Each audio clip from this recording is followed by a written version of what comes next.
so young that I don't fit the category for a lot of things.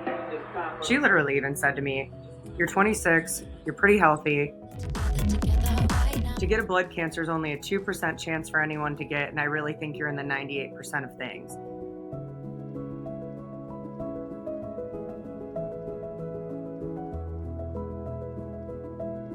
I was really, really afraid and was like, I need to be seen. So I ended up going to an ER and they did an ultrasound, and it ended up being nothing. The only thing that came back weird was my white blood cell count was slightly elevated.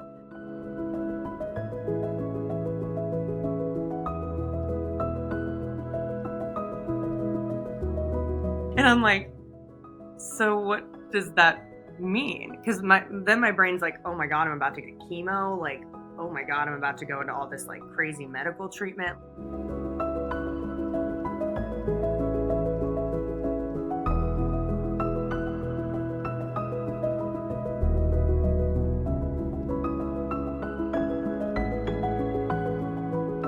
Uncertainty that's come with my age because there's just no research. And that's been such a weird learning curve for me because I've basically realized that I'm kind of a research study because there's no one else my age.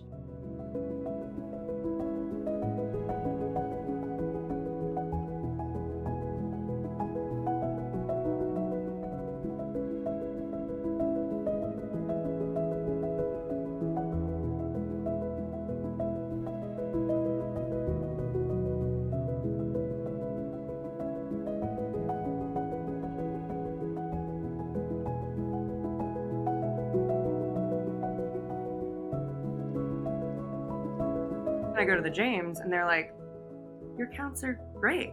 Like, you're really doing okay. And basically, they were like, so for your disease, early treatment really doesn't do a whole lot. Like, it finds out that they're like early treatment really doesn't help with the disease. It really doesn't help the longevity of your life. So basically, we're going to put you on wait and watch. And I remember just being like, that is the weirdest thing. I was like, not only did I just get diagnosed with incurable cancer, but now I just have to wait and watch for it to get worse. Like, like it was just so anxiety ridden. And it's just such a weird thing because, especially because I still wasn't feeling well and I was still experiencing symptoms. So I was like, so I just have to deal with this? Like, I just have to wake up drenched in sweat, like on a regular basis. Like, it was just really, really bizarre. It's been a learning curve. At first, well, I did announce, like, I announced that I got diagnosed with cancer because I didn't know what was happening. But I also knew I needed support. And it was so much easier because every phone call I made when I got diagnosed with cancer just sucked. And it was really emotional. Like, because again, because I was so gaslit during my like diagnosis process that no one knew if I was actually like if something was going to be wrong. And myself included in that. Like, I didn't really even know if like these tests, like there was a time where I almost even quit going because of finances, and also it's just like I can't just have keep having people tell me that I'm not sick. Now I've kind of gotten to a phase of where I have an explanation down because it is like you don't just hear people saying I have leukemia on a regular basis, especially like someone who is young. Like, or sometimes depending on who I'm talking to, I might just say I have a blood disorder as well. Like, if I'm not trying to disclose that I have cancer, but I will, but I'll tell them like I have this rare disease called CLL. It's a chronic form of leukemia, but I'm fine right now. I just have to go to my doctor twice a year. This right now, I'm so young, like, will I need treatment multiple times? What does treatment look like for me? Like, in what does remission mean for me?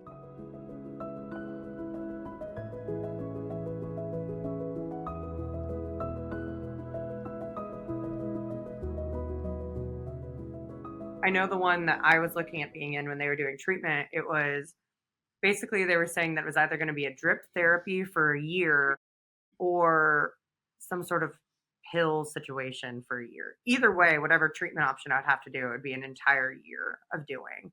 Um, and so it is a full commitment. Like, you have to get a lot of testing done. You have to go and actually commit to it too. It's a major commitment for sure.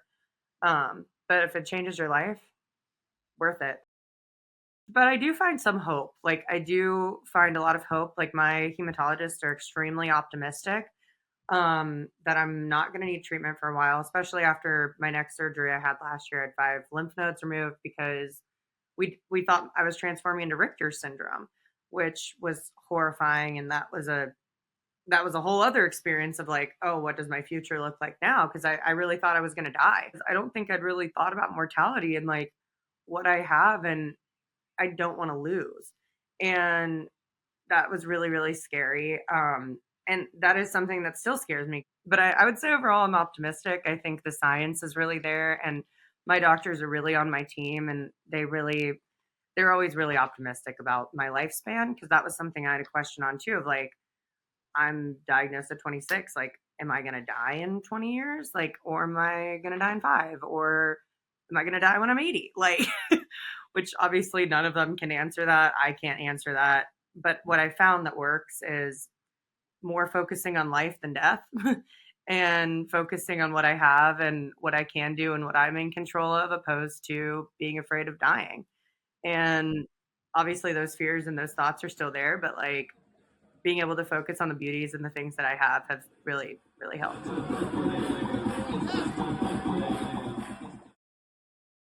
When I got diagnosed, that was a huge thing that I looked into because again, they didn't know if I was going to do chemo or like what that was going to look like. So they actually sent me to like a gyno oncologist, and she was incredible. Like, I can't be on treatment and be pregnant at the same time, which I don't know if people talk about that a whole lot. But basically, whenever I do need treatment, you can't be pregnant at the same time because it'll harm the infant. So that's like something that I've thought about. And like, I think that timeline, anyways, for me also has already given me anxiety of like, because women just, unfortunately, we do have some sort of time clock that isn't necessarily real, but it is at the same time.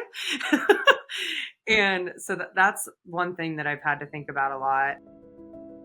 I would say during my cancer diagnosis too, over the past couple of years, it's definitely been highs and lows. Like, I would say when I first got diagnosed, I was extremely depressed. Like, I definitely was like depressed for a year and a half. Like, it was grieving. Like, I definitely grieved my diagnosis for a long, long time. And that is what it is. And I don't regret it because I needed to cry and I needed to be sad for some time period and like take some time for myself. But really, after my next surgery, I would say was a huge change because, well, first of all, I wasn't sick anymore, like, or as sick. Like, leading up to my next surgery in 2023, I really was like, I would go to work and I'd come home and sleep. Like, I physically could not do anything else. And I didn't realize that I was like that until they removed my lymph nodes and I had energy again. Like, I was like, oh, I can actually leave the house. I can go and do things. And it's definitely brought me a sense of gratitude for sure, of being like, oh no, I want to move my body because I can. I don't want to be laying down all the time because that's me being sick and I don't feel my best. I think there was like a twofold there. I'm finally feeling better. I also have cancer. Screw it. I'm going to do what I want.